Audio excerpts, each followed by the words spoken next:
Lời nguyền lỗ ban. Quyển 1 chương 8, Điền Phốc Đạo.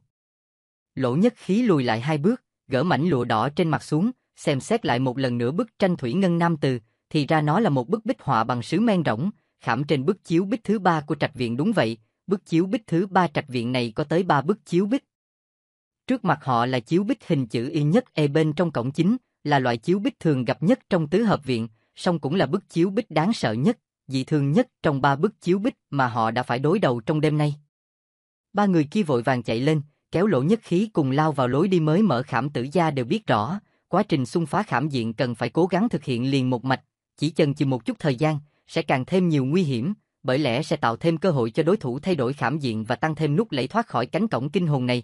Họ đã xông vào được ngoại viện của khu trạch viện. Khoảng sân trông vuông vức và rộng lớn hơn rất nhiều lần so với kết cấu ngoại viện của nhà ở bình thường. Kỳ lạ hơn nữa là toàn bộ sân trước gần như bị choán hết bởi một hồ nước lớn. Vị trí của nó tương ứng với vị trí đặt bể cá vàng trong các hồ bình thường. Giữa hồ nhô lên vài khối đá thái hồ cao vút xù xì, so le khấp khểnh. Vị trí của chúng được thiết kế rất khéo léo, vừa hay che chắn được tầm nhìn về hướng Tây và Bắc, khiến mọi người không thể nhìn thấy được cổng Thùy Hoa.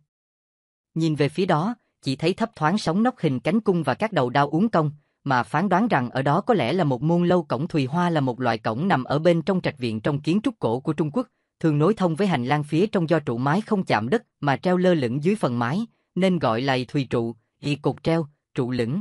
Bên dưới trụ lửng có thùy châu thường được vẽ hình hoa lá, nên được gọi là cổng Thùy Hoa.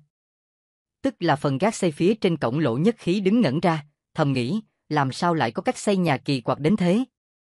Như vậy làm sao để vào được cổng Thùy Hoa và nội viện đây?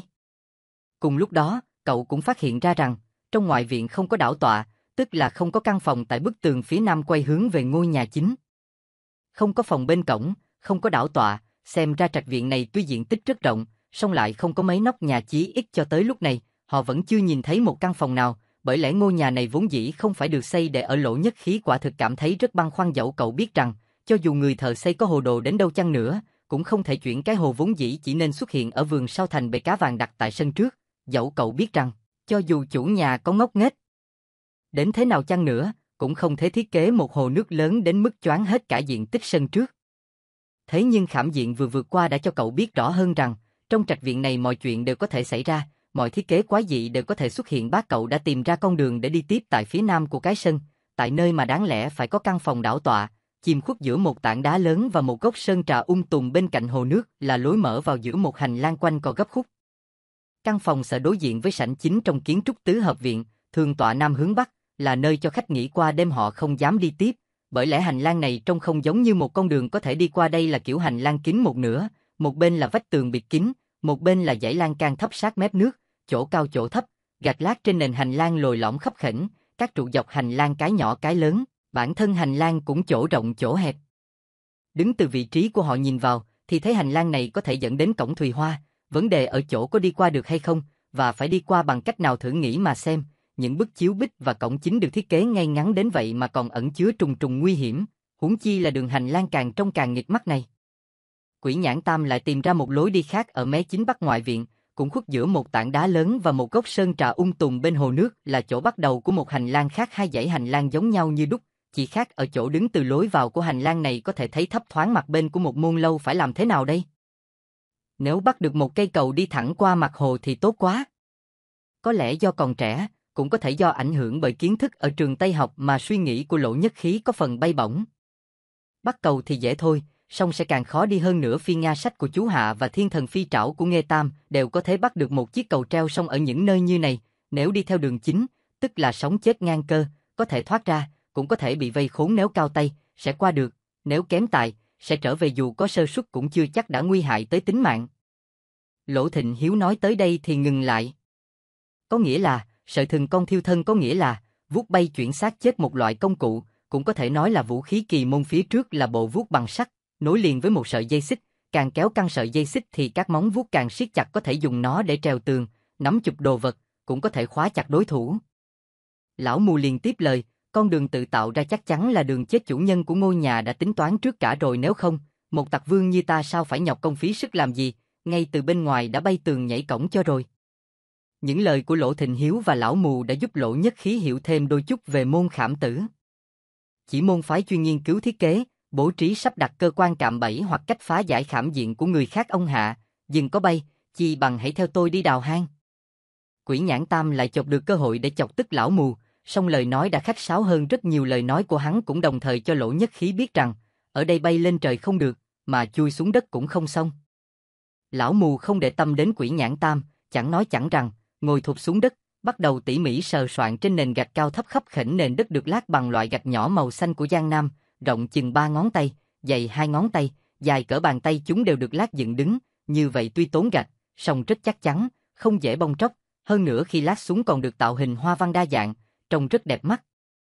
Tuy nhiên, cho dù tạo hình có đẹp để đến đâu, thì thiết yếu nhất vẫn là phải lát thế nào cho bằng phẳng dễ đi mới đúng, đằng này lại khấp kha khấp khểnh, nếu không phải là tay nghề kém, thì chắc chắn là cố tình muốn người ta vướng chân vấp ngã. Này anh cả, anh nhìn xem, sao tôi có cảm giác dường như nó rất giống với bộ pháp của Điên Phốc Đạo nhà anh thì phải.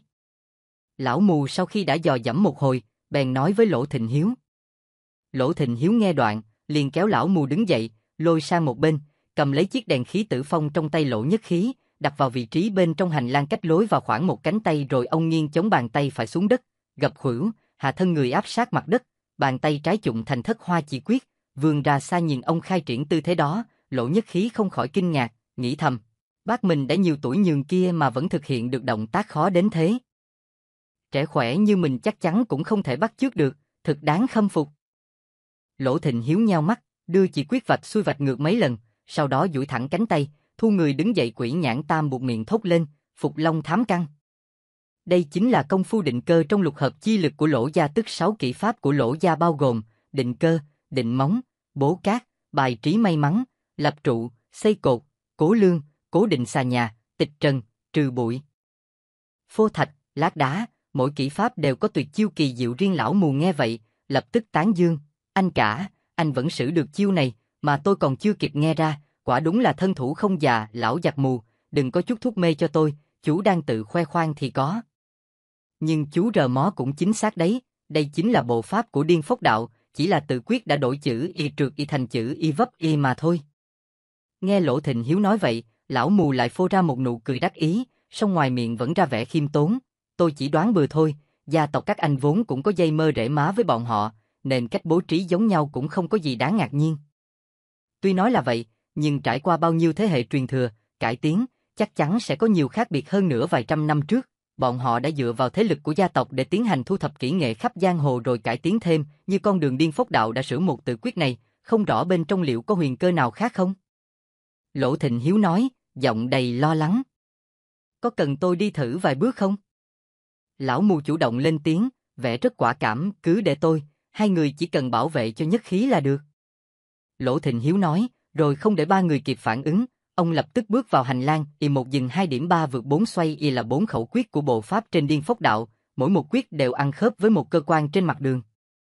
Sau khi bước vào một bước, cần dừng lại một chút, cũng chính là để ổn định lại cơ thể, rồi mới bước tiếp bước thứ hai. Nếu không dừng lại mà bước luôn, thì bước thứ hai chưa kịp chạm đất, đã ngã nhào sang một bên. Bước thứ hai không thể giẫm cả bàn chân xuống, mà chỉ điểm khẽ xuống mặt đất để vượt qua, đó chính là y 2 điểm, nếu không, phần cổ chân sẽ bị vặn mạnh ra phía ngoài, trèo khớp hay gãy xương là chuyện khó tránh.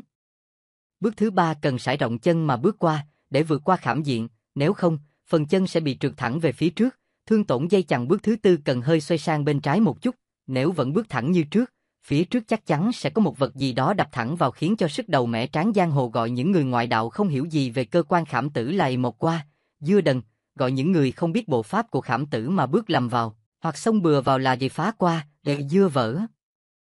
Nói ngay như Điên Phốc Đạo này, chỉ cần đi sai 4 bước đầu tiên, một người đang yên đang lành chắc chắn sẽ tan nát, khác gì quả dưa bị đập vỡ. Điên Phốc Đạo của Lỗ gia sau khi bố trí xong thường thiết kế khảm diện rất khéo léo, nhìn từ bên ngoài hầu như không thể nhận ra được, nhưng Điên Phốc Đạo tại hành lang này lại bố trí khá cẩu thả, đặc biệt là đã sửa tự quyết y trượt y ở bước thứ 3 thành tự quyết y vấp.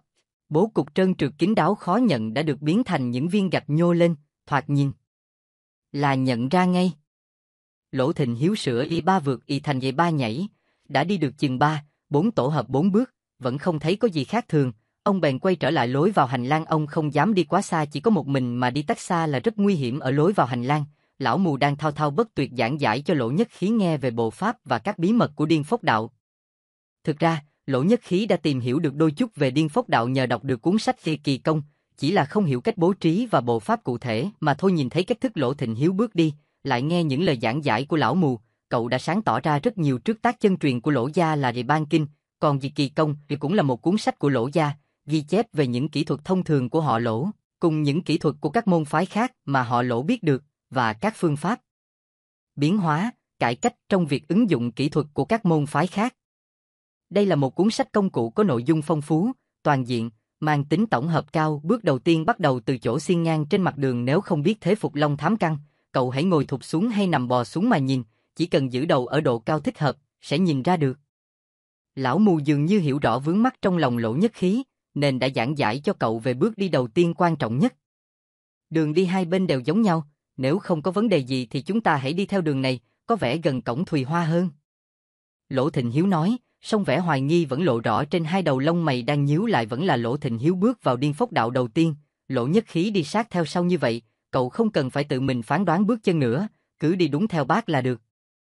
Đi sau cậu là lão mù, cuối cùng là Quỷ Nhãn Tam Đoạn Hậu. Bốn người bọn họ đi sát vào nhau, khoảng cách giữa họ bằng một tổ hợp 4 bước. Bước thêm vài tổ hợp nữa, vẫn không có điều gì bất thường. Họ đang từ từ tiến lại gần cổng Thùy Hoa. Khi tổ hợp bước chân thứ 7 sắp kết thúc, Lỗ Nhất Khí chợt cảm thấy thân hình Lỗ Thịnh Hiếu ở phía trước có một chút xíu lệch nhịp, cậu cũng không quá lưu tâm đến. Tới lượt cậu, khi bước đến Y4 xoay, cậu cũng bất giác xoay về phía trước nhanh hơn một chút, tức là bước xoay này có mang theo một chút xung lực đẩy cậu tiến lên, và vẫn trong thế lao về phía trước để bước sang tổ hợp thứ 8. Xung lực này khiến cậu cảm thấy rất tự nhiên, cũng rất thoải mái, dường như có một luồng sức mạnh bên ngoài đã đẩy cậu đi.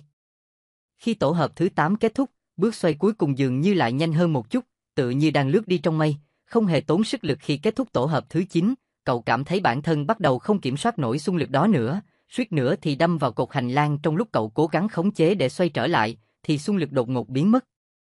Đang gắng sức xoay người, cậu chợt mất đà, và đánh sầm vào bức tường hành lang ở phía đối diện. Hơn nữa đây lại chính là chỗ chật hẹp nhất của hành lang. Dưới sự tác động của hai luồng xung lực một xuôi một ngược, cậu lại bị đẩy vào tổ hợp tiếp theo. Tổ hợp thứ 10, thứ 11, xung lực xô đẩy mỗi lúc một mạnh hơn, cậu đã bắt đầu hết va vào cột trụ, lại va vào tường hành lang. Phản lực đến từ những cú va đập càng khiến cho cậu khó mà kiểm soát nổi thân hình. Xung lực càng lúc càng dữ dội, tốc độ cũng càng lúc càng nhanh. Lúc này cậu cũng phát hiện thấy, bác cậu ở phía trước cũng gặp phải tình trạng giống y như cậu, thậm chí còn tệ hại hơn. Dường như ông đã bắt đầu chạy sau lưng cậu, cũng liên tục vọng đến tiếng cơ thể va đập và vạt áo bay lật phật. Xem ra hai người phía sau cũng không có gì sáng sủa hơn. Lỗ Nhất Khí còn phát hiện ra một điều, cổng Thùy vốn tưởng như rất gần, nhưng đến bây giờ họ vẫn chưa đi tới, dường như nó vẫn ở rất xa và một sự việc đáng sợ đã xảy ra, họ không thể dừng lại được. Dưới tác dụng của các loại lực đạo, họ buộc phải bước tiếp về phía trước, hơn nữa càng bước càng nhanh, muốn dừng lại, chỉ còn cách chủ động bước chệch vào nút lẫy đạp lên khảm diện. Song giờ đây, khi các loại lực đạo đã kết hợp lại với nhau, nếu đạp vào khảm diện, hậu quả chắc chắn sẽ còn khủng khiếp hơn nhiều so với khi mới đặt chân vào hành lang. Nếu không cẩn thận, bong gân gãy xương là chuyện nhỏ, không chừng còn vỡ đầu nát óc như chơi. Lúc này, Lỗ Nhất Khí chỉ muốn mình là một gã dưa vỡ không hiểu gì về bộ pháp trong Điên Phốc Đạo, cho dù có thành dưa đần gì cũng được.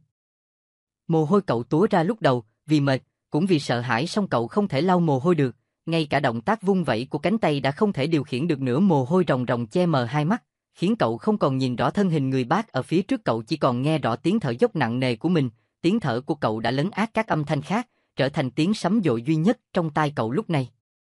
Cậu vẫn chệnh choạng chạy về phía trước, những va đập mỗi lúc một thêm dữ dội. Trước mặt cậu là con đường không có điểm tận cùng, nhưng cậu biết, cho dù con đường này dẫn đến thiên đường hay địa ngục thì trước khi tới đích, cậu đã chết rồi. Hơn nữa, rất có thể là một cái chết cực kỳ đau đớn sau khi đã vắt kiệt sức lực.